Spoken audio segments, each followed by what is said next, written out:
অনুষ্ঠান বাড়িতে কীভাবে আমের চাটনি বানাই সেটাই আজকে আপনাদের সাথে শেয়ার করব। তার জন্য এখানে আমি একটা আম নিয়ে নিলাম।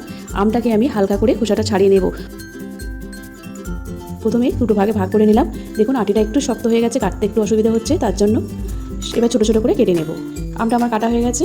গ্যাস অন করে কড়াইয়ের মধ্যে আমি দিয়ে দিলাম 1 চামচ পাঁচফোড়ন। শুকনো কলায় পাঁচফোড়নটা আমি খুব ভালো করে ভেজে নিয়েছি। এবার আমি তুলে নেব। আপনারা যদি চাটনির মধ্যে ঝাল পছন্দ করেন সেক্ষেত্রে একটা শুকনো লঙ্কা দিয়েও এর সাথে ভেজে নিতে পারেন। এবার এটা আমি ভালো করে গুঁড়ো করে নেব। এবার কড়াইয়ের মধ্যে আমি দিয়ে দিলাম 1 গ্লাস জল, 1/2 চামচ নুন, 100 গ্রাম চিনি।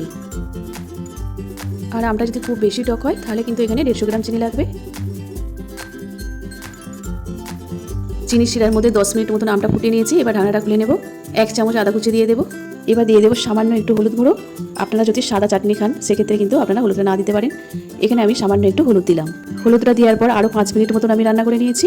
এবার দিয়ে দেবো যে আমি পাঁচফোড়নটা ভাজা গুঁড়ো করে রেখেছিলাম, সেই গুঁড়োটা আমি 1 চামচ দিয়ে দিলাম। দিয়ে গ্যাসটা অফ করে দেবো। চাটনিটা আমার একদম রেডি হয়ে গেছে বন্ধুরা।